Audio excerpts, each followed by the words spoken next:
are in the QBO gym, and this is where we have numerous hands-on exercises that simulate real-life scenarios that you may encounter as a bookkeeper.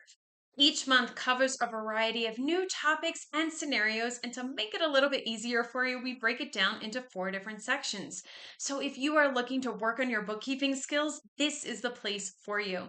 And if you want to do an entire month's worth of these all on your own, be sure to join our free 5-day bookkeeping challenge. All you need to do is click on the link in the description. So let's get into today's exercise, which is being pulled from our July Year 1 warm-ups section. Go ahead and click on that, and you will see here that there is an animated video at the top, and it's just going to give you a synopsis of what is going on in Craig's world this month. He is our fictitious business owner. Further down is an interactive pre-assessment quiz. It relates to the video up above. Below that are the exercises in this section. And at the bottom here is an optional area where after you have gone through all of the exercises in this section and you've completed them, you will unlock some sample marketing posts that you can use on your LinkedIn to share with everyone what you have learned so far. So let's dive into today's exercise where we're going to practice processing bank fee transactions. Go ahead and click on that link to have the exercise pulled up for you. I have it here on the right side of my screen, so let's read through our scenario. After you have input all the sales and expense transactions, it's time to process bank feeds. This means comparing what went into and out of the bank and ensuring there is a correct record of it in QBO. So you will need to be in the same session of the sample company as all the previous exercises. If you have not completed those exercises yet, go ahead and click on the link on the top right corner of your screen. That'll take you to the first exercise. Complete that one and all the ones after that until you get back to this one. They all build on each other, so it's really important you start with that first one. I have the sample company pulled up here on the left side of my screen. This is the last page that I left off of from the previous exercise. So let's go ahead and get started and processing those bank feeds. From the left navigation bar, we need to hover over transactions and then select bank transactions. So transactions here on the left side, hover over that and then select bank transactions. And this is the page that would show up for you. If you get any pop-ups, just go ahead and click out of them. It's just QBO trying to give you some extra information about this area. Now, in a real life scenario, you would want to double check to make sure that what QBO thinks is a match is actually matched correctly to QBO transactions. Since you are the one that entered the transactions in the first place, you can usually do this easily with a quick glance. So for this exercise, we're just going to assume that it matches correctly, that all of the matches are in fact correct. So we're going to filter this list right here because if you scroll down, you can see there's a lot of different things here. So let's go ahead and filter this list. And as a note here, if this is your first time in this area, just to give you some information, we are currently looking at all of the checking account transactions because as you can see, this tile right here is blue. There's a savings one, and then if I scroll over, there's a MasterCard one. If we clicked into those individual ones, we would see all of the transactions that are associated with those particular accounts. But since we're only going to be working in the checking right now, we're going to just leave this as is. So let's go ahead and filter out this current transaction list so that we're only seeing the ones that QBO thinks is a match. We're going to click on the down arrow next to all transactions and then select suggested matches. So the down arrow next to all transactions and then go ahead and select suggested matches. Now there are a couple of transactions that have multiple matches, so let's take a look at those first. And you can see that because if you scroll down here, you will see one match found in a green box, and if there's multiple matches that are being found, it'll say 2 matches found. So let's address this one first. Go ahead and click on that line to have this information expanded. Now note that the transaction date will vary since the sample company is always adjusting their dates. So the dates that you see here on my screen may be different than what you see on yours, but that's okay. The date here, the specific date is not as important. It's just for the, just so you know why it may be a little bit different. Now, when attempting to match, QBO only searches by amount. When you look at the options, however, you can see that the bank description matches the expense recorded for PAM sites.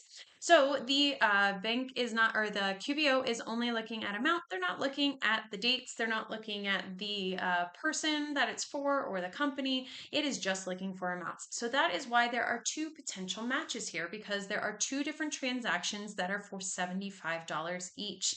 You can see in this bank detail right now that it says PAM sites, and that is the expense that is selected also for PAM sites. So this is the one that we want, and it is a match. So let's click on that green match button. And now that transaction has been matched.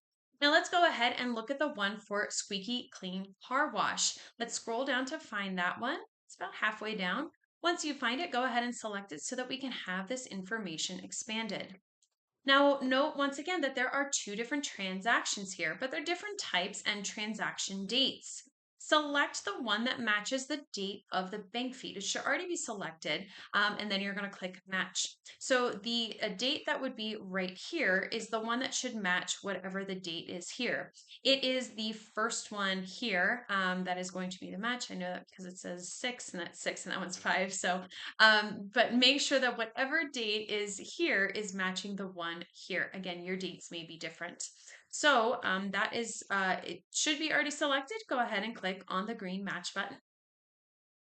And note that if this were a real life scenario, you would want to investigate the other transaction at another time.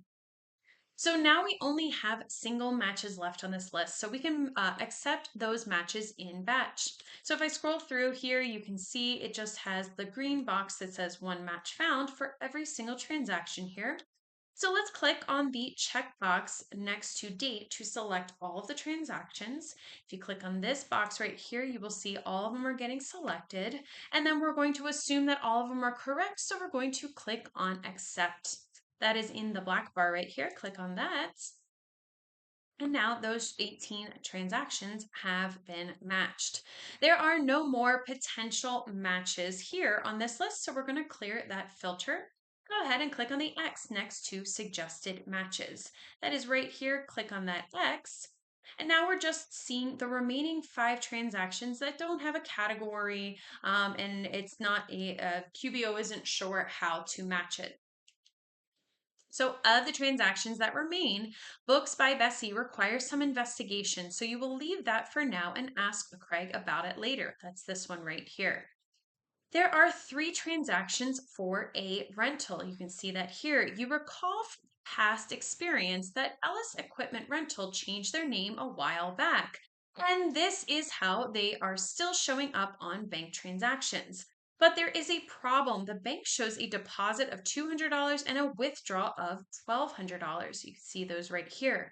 Craig didn't tell you anything about these, and so you're going to have to ask him about these as well. Now, the last 2 transactions you are sure you entered, but why aren't they matching? See the one for a rental for $800. Remember, if this was Ellis Equipment, that backhoe that we did in a previous exercise, that expense that we had done, that is what this one is for. And this is for those supplies from Hicks Hardware. Now, when looking for matches, QBO searches its records about 90 days prior to and 10 days after the bank transaction date.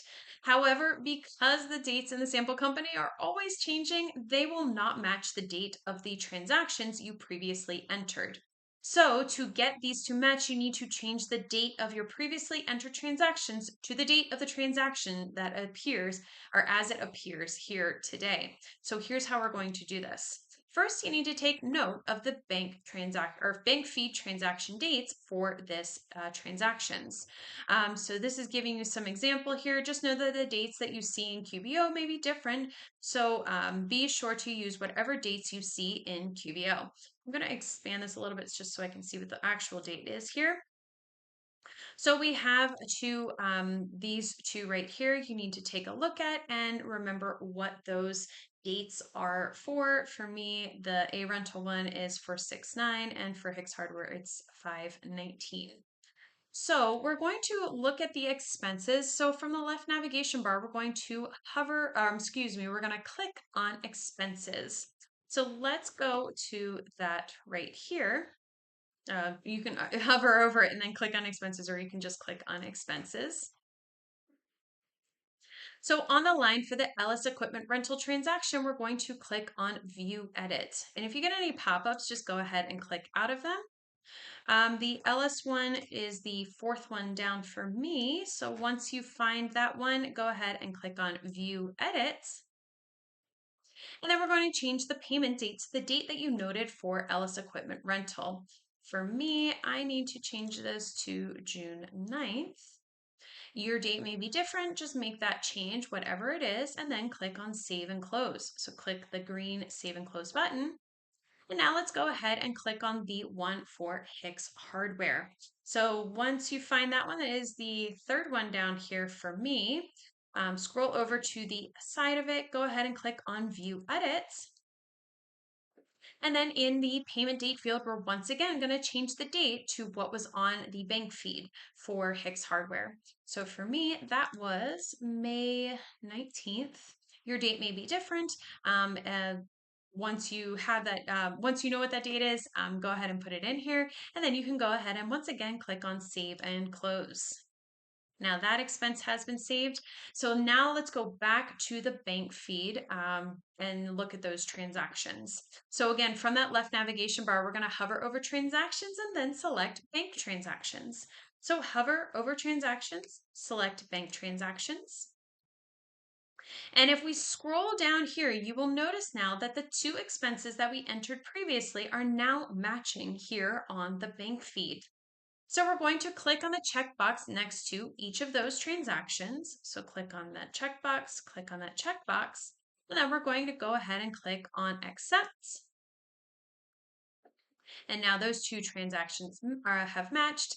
And as we said previously, you'll need to ask Craig about those remaining transactions at another time. But that's it. That's how you would process the bank feed transactions. Now, if you like this exercise and you'd like to do more like it, be sure to join our free 5-day bookkeeping challenge. All you need to do is click on the link in the description. We have finished the warm-up section and we move on to the cardio section. And if you want to continue on, be sure to leave this session of the sample company open, as you will need it for the next exercise, where we practice converting an estimate to an invoice. And I will see you in the next video.